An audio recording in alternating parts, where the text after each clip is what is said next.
Por que será que a palavra superdotação, onde ela contém a palavra super, pode acabar sendo encarado como um grande palavrão, um palavrão muito ofensivo para boa parte dos brasileiros? Você está no canal Desmistificando a Superdotação e o TFC. Meu nome é Adailton Melo. Querendo saber um pouco mais sobre mim, da minha trajetória, dos meus credenciais, cheque no descritivo do vídeo. E, gente, vou fazer um vídeo aqui que é impossível ele ser curto. Impossível. Ele é muito na linha de percepção e desabafo. Tá? E eu vou falar muito das razões como que a cultura prevalente no Brasil e o nosso sistema de ensino adoecem, tá? Adoecem os nossos superdotados, tá bem? Primeiro vou entrar na questão que a formação da cultura brasileira, ela é muito única e muito complexa, tá? Tem suas belezas, mas também tem muita coisa feia, tá? Muita coisa feia. Eu vou colocar aqui 3 pontos de formação da nossa cultura que tem peso. Claro que tem muitos outros, mas que eu acho que consegue explicar bem um pouquinho do que eu vou estar colocando aqui. Nós somos o povo de maior miscigenação, de maior mistura genética que o mundo conhece, certo? É o maior caldeirão de mistura genética conhecido no mundo. E isso tem que ser caso de estudo muito aprofundado. E isso, com certeza, interfere no modo de funcionar, no modo de ser do brasileiro. Tá? Isso é uma questão nossa, é única. Traz muita beleza, mas também traz muita feiura. E é sobre as feiuras que eu vou estar tratando aqui. Um outro ponto, nós somos um país de história muito prolongada de escravatura e de término muito tardio, tá? Com relação ao restante do mundo, tá? A escravatura não é um fenômeno exclusivo brasileiro não, gente, não é, tá? Mas o nosso processo foi um processo muito prolongado e de término muito tardio, e isso interfere muito no nosso modo de funcionar, de como a nossa cultura se expressa. Um último ponto, tá? Tem muitos outros, mas colocar um último ponto assim de interferência muito grande assim no nosso modo de funcionar como brasileiros é que nós temos um clima predominantemente tropical. E hoje já se sabe que calor úmido é muito prejudicial para o sono de qualidade e para a qualidade de raciocínio, clareza de raciocínio, certo? E que também tende a levar as pessoas a uma mentalidade de muito curto prazo. É batalhar por aquilo que está precisando no momento e só aquilo do momento basta, sem nenhum planejamento mais a longo prazo e uma coisa assim de querer muito descansar, tá? Isso é coisa já pacífica de comprovação, gente, tá? Então vou colocar esses 3 pontos e vou colocar aqui. Esse meu canal ele tem o intuito de difundir e desmistificar todas as questões relacionadas à superdotação, que é uma condição, tá? Que traz muitas fragilidades e dificuldades internas. É muito permeada por isso. Mas externamente o que as pessoas enxergam são as altas capacidades. O nome já é complicado, tá? O nome atual dessa condição altas habilidades e superdotação. Em termos de sigla é AHSD. Mas por uma questão de simplificação de palavra, eu uso uma palavra só, tá? Superdotação. E aí que entra a questão. Tem uma palavra super. E vamos lá, gente. Vamos falar de cultura brasileira. Eu costumo dizer que o brasileiro ele tem um complexo de inferioridade. Vamos lá. Primeiro eu vou fazer um disclaimer aqui, um aviso, que toda vez que eu fizer menção a brasileiro aqui nesse vídeo, eu vou estar falando de média, do brasileiro médio, ou de um grande percentual da população, tá? Porque em termos humanos não existe o nunca e não existe o sempre. correto? Eu vou estar falando aqui de prevalência, vou estar falando aqui de média, vou estar falando aqui de percentual maior, quando eu estiver falando sobre brasileiros. Estou explicando porque hoje é muito fácil compreensão equivocada das coisas. Então, gente, o brasileiro médio, ele tem um complexo de inferioridade que é inato, o complexo de inferioridade. O brasileiro tem um ego muito frágil, que ele se dói por muito pouco e se sente inferiorizado por muito pouco, tá? Isso é muito nosso. E aí o que acontece? Conviver com o superdotado, ele pode vir de vários ambientes, dos ambientes mais bonitinhos aos ambientes mais adversos. O superdotado surge, tá? É algo em torno de 2% da população. Conviver com superdotado já é uma coisa assustadora para o brasileiro, tá? Para o brasileiro médio, com a convivência com o superdotado. O superdotado, ele tem uma cabeça que pensa fora da caixa. Agora imagina que conviver sem saber o que é já é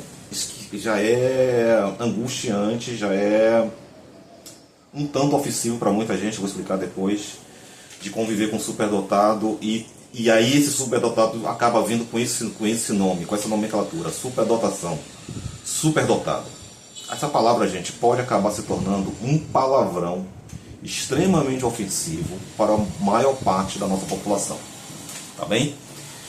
Então, vamos falar aqui. Tem um modelo de mapeamento da personalidade, tá?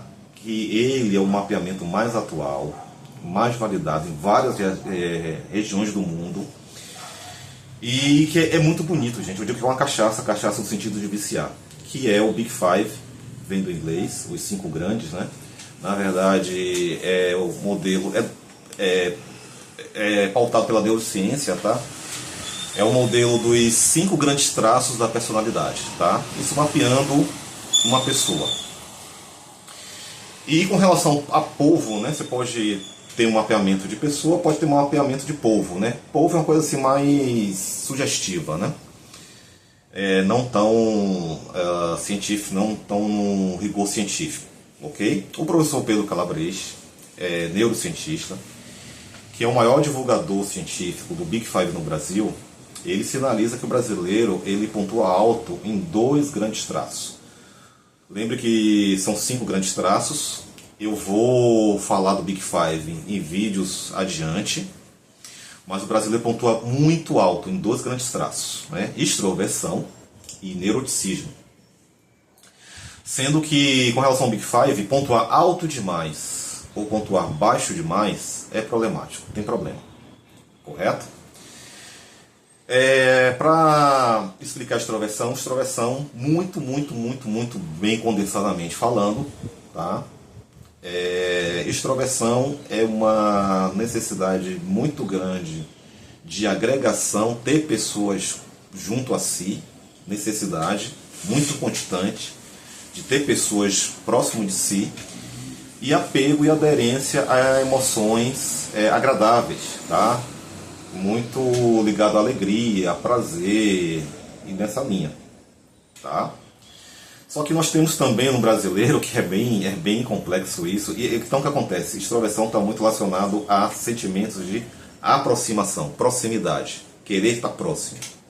Só que o brasileiro pontua muito alto também neuroticismo. Neuroticismo é o reino das emoções desagradáveis, tá?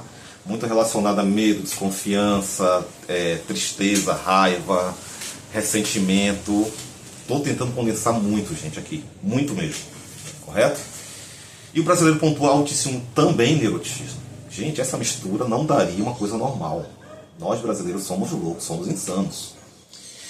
Então o que é muito comum de ver? Eu vou colocar um cenário aqui que é muito comum de ver entre nós brasileiros. Gente, quando eu estou falando assim sobre cultura brasileira, eu estou falando do seguinte ponto de vista da minha parte. Primeiro que isso aqui é desabafo, é opinião e é chamada de reflexão.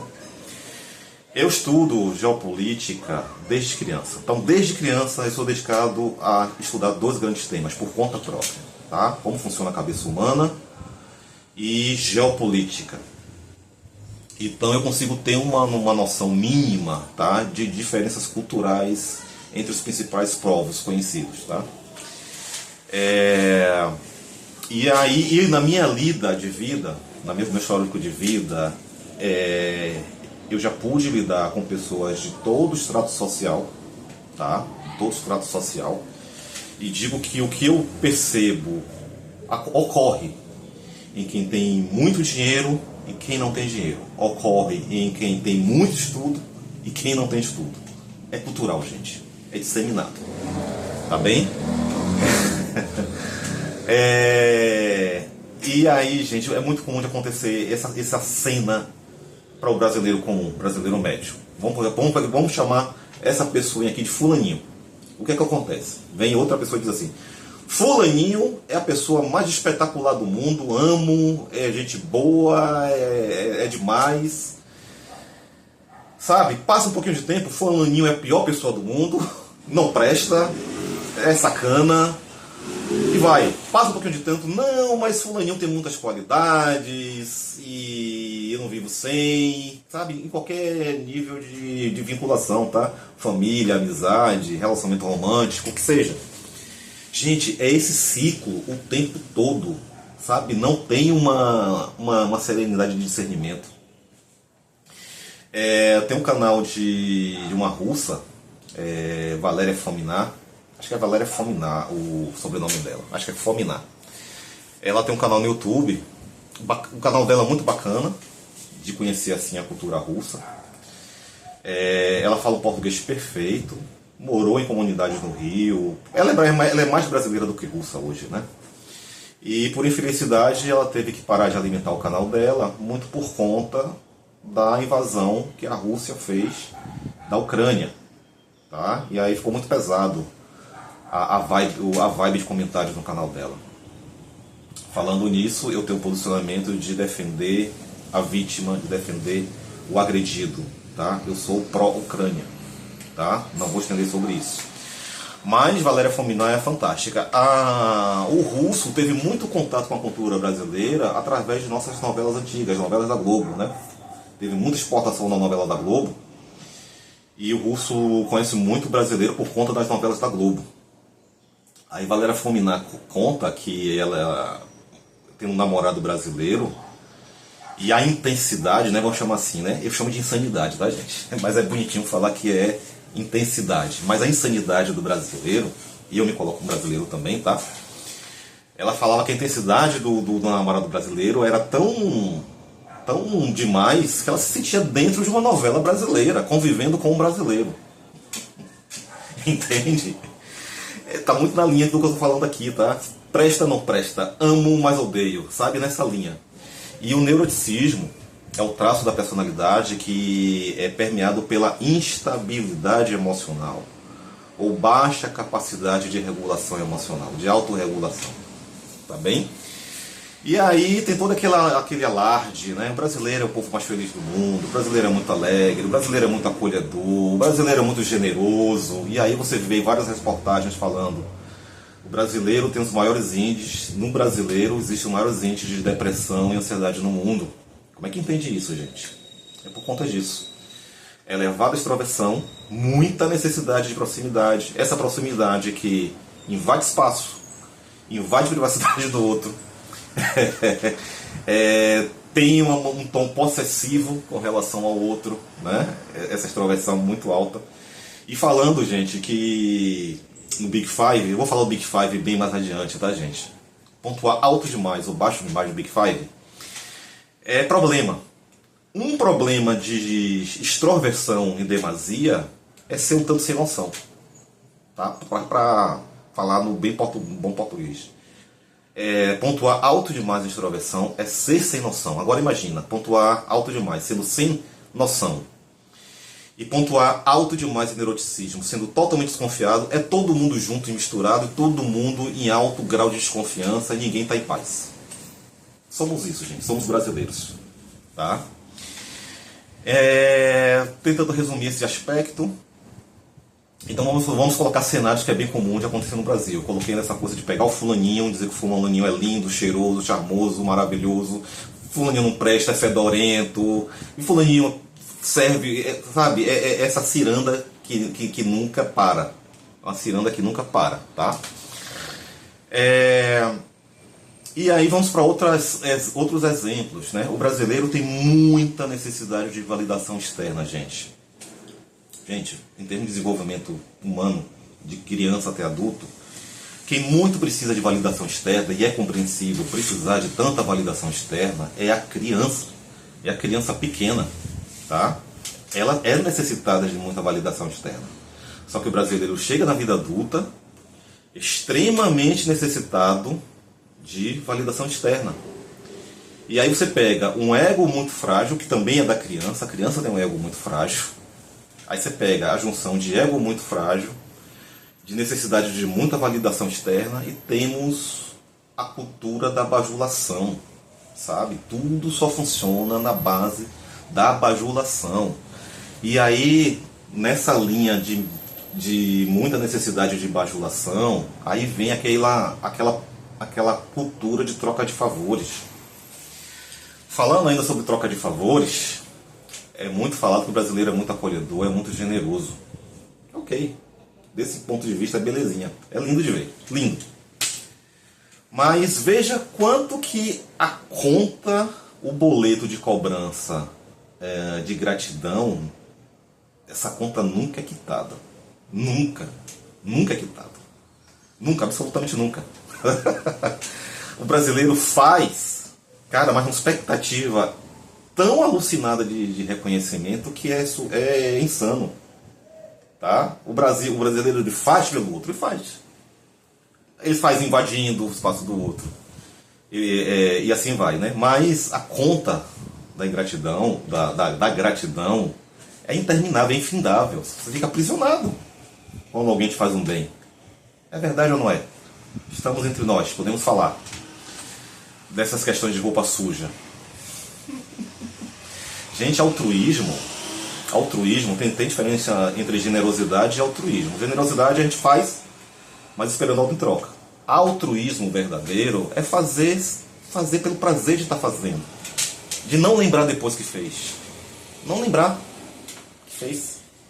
Mas o brasileiro vive jogando na cara aquilo que ele faz. Outra questão do brasileiro é uma péssima compreensão da linguagem. A gente fica observando assim, quanta treta, quanto barraco, sabe? Épico, homérico. Mas quando você vai ver você vai fazer uma avaliação, gente, foi incompreensão de linguagem. O brasileiro, como a mente é muito fervida, é muito passional, é muito emocional, o entendimento é muito reducionista de tudo, eu vou falar disso depois. A incompreensão de linguagem, cara, gera brigas assim completamente desnecessárias, tá? Sabe, sem sentido.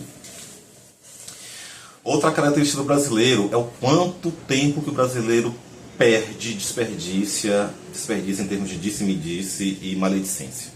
Gente, é impressionante. Impressionante.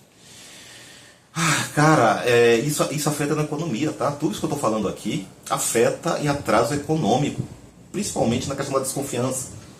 Uma economia ela gira bem quando existe um sentimento de confiança nas demais pessoas, né? Outra característica péssima do brasileiro: o brasileiro não é bom cumpridor de contrato, tá? Combinação, acerto, gente, no Brasil normalmente não dá certo, dá merda. Porque o brasileiro não quer cumprir contrato. Regra vale para os outros, não vale para ele. E aí vem aquela história do jeitinho brasileiro, que é terrível. Tudo é atalho. Isso está entranhado na nossa cultura, gente. Então, dá para falar, acho que eu consegui colocar os principais pontos, né? E eu vou falar agora de um fenômeno que é bem estudado pela ciência, que é o chamado efeito Dunning-Kruger.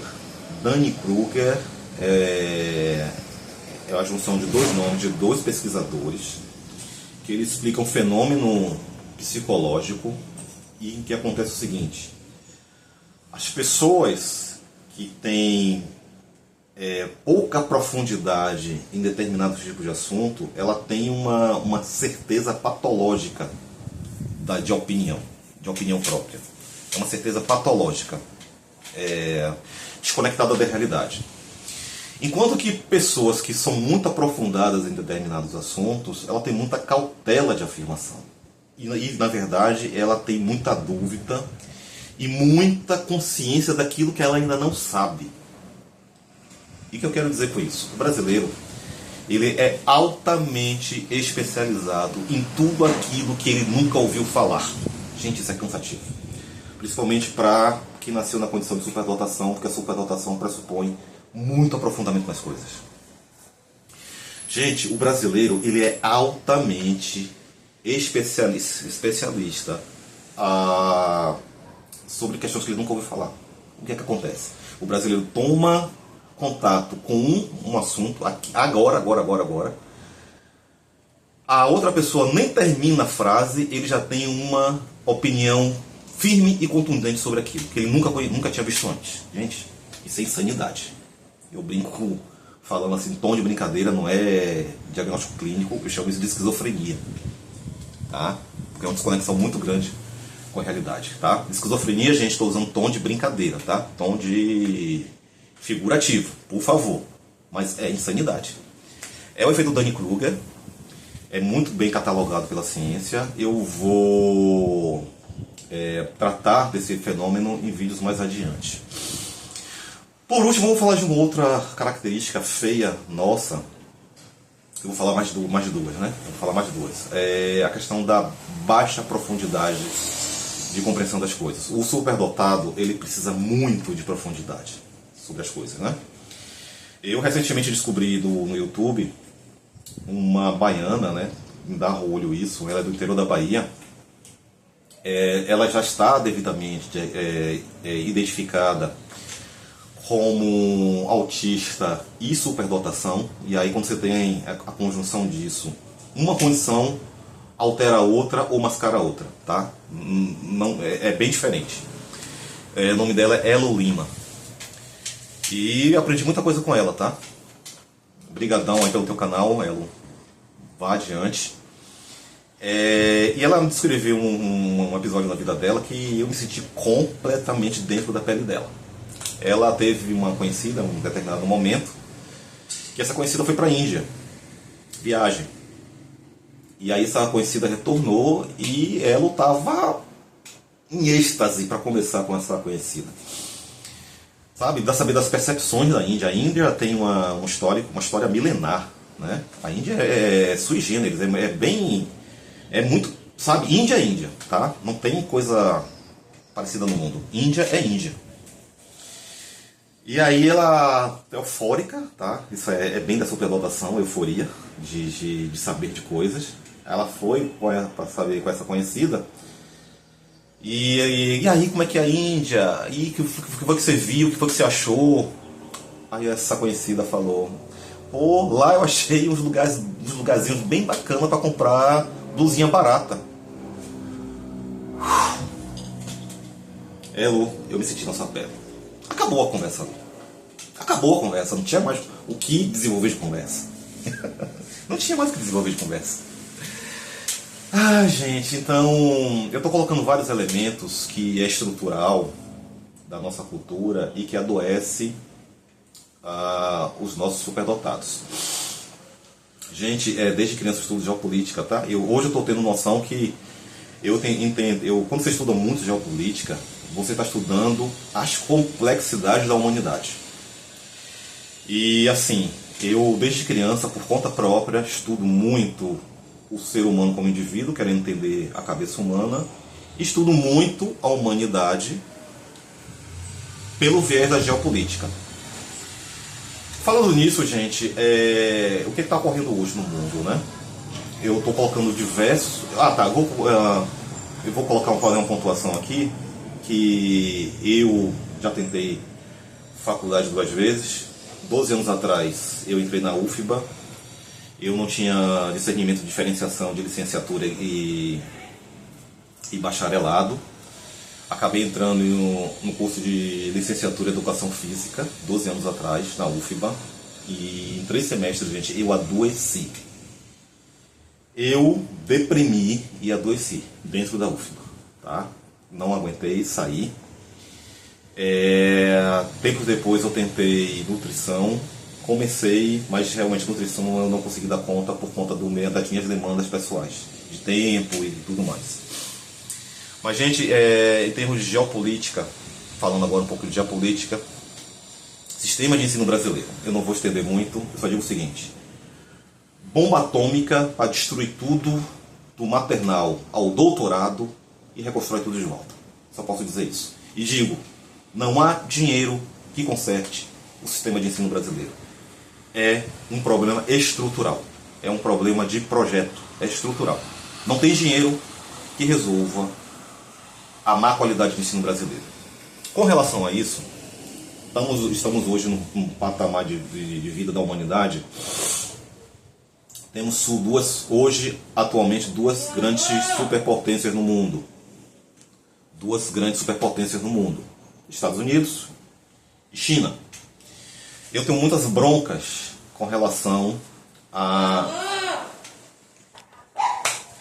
tive que dar uma pausa, voltando ao raciocínio. Temos aí 2 grandes superpotências no mundo, uma potência já estabelecida e uma outra potência que está chegando, uma potência desafiadora.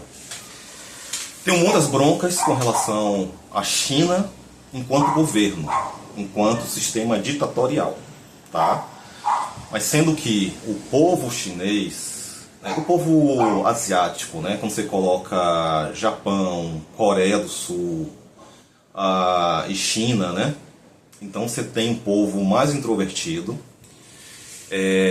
povos, né, mais introvertidos. Eu digo para você que o superdotado ele seria muito melhor integrado numa cultura mais introvertida. Muito melhor integrado. Muito.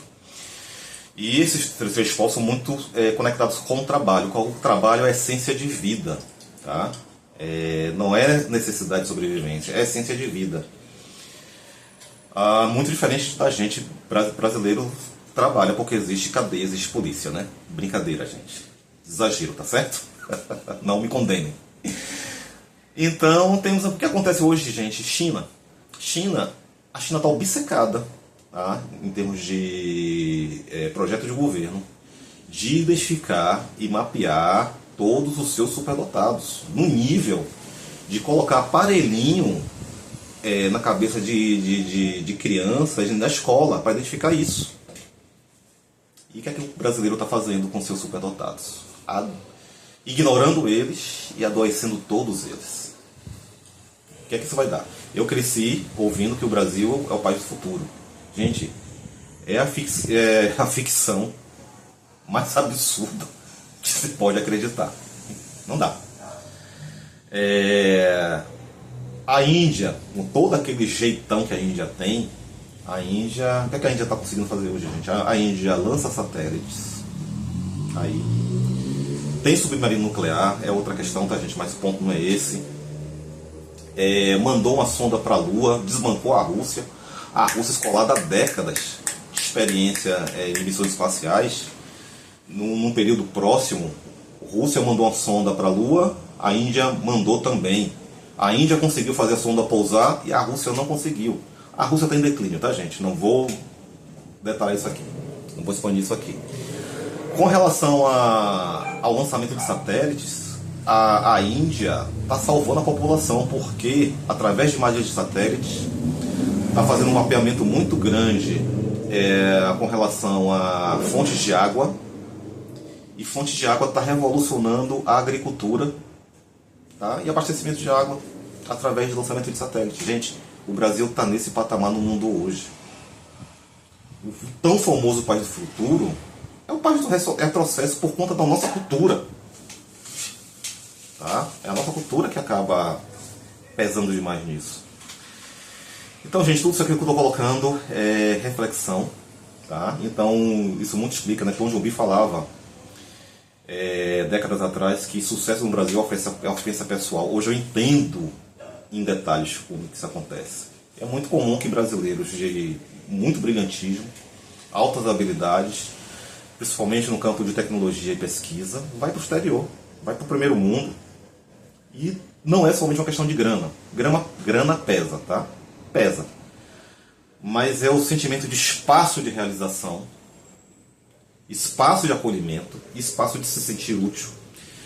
Uma outra questão que eu colocar aqui, gente, é porque eu estou fazendo bem espontâneo aqui, embromação do brasileiro é regra. A questão da embromar no Brasil é regra social. Não existe um apego ao conhecimento de fato. Existe o apego de parecer saber que sabe. Embromação é regra. É engraçado essa coisa que ocorre muitas vezes. Poxa, fulano falou bonito pra caramba. Não entendi nada do que ele falou, mas ele falou bonito pra caramba. Então é aquela coisa, gente. Pode-se falar um bocado de merda no Brasil. Falando de forma bonita é igual cocô perfumado. Tá valendo. Tá valendo. E isso está em todas as esferas de convivência no Brasil. Todas. Todas. Onde lugares que as pessoas não têm dinheiro e lugares que as pessoas têm muito dinheiro. Lugares onde as pessoas não têm estudo, pouco estudo, lugares onde se tem muito estudo. É a mesma coisa. É a mesma coisa. Então, a gente não dá para acreditar que nós vamos adiante. Então, estamos desconsiderando e adoecendo superdotados no Brasil. Eu vou continuar com essa nomenclatura, superdotados, porque é uma palavrinha só, é mais fácil, tá? Mas fica aí minhas percepções e meus desabafos. Perdoem aí pelos barulhos externos que houve no vídeo. Eu gostaria muito que vocês comentassem, tá? Que eu quero alcançar pessoas com condição e pensamentos mais próximos do meu. E o comentário faz a sugestão subir muito no YouTube, tá? É isso, gente. Não deu para fazer esse vídeo de uma maneira curta, mas eu me sinto muito inconformado com quem nós somos. Superdotados seriam muito melhor integrados em uma cultura mais introvertida e uma cultura mais apegada à eficiência e ao conhecimento, tá bem? Um abraço, gente.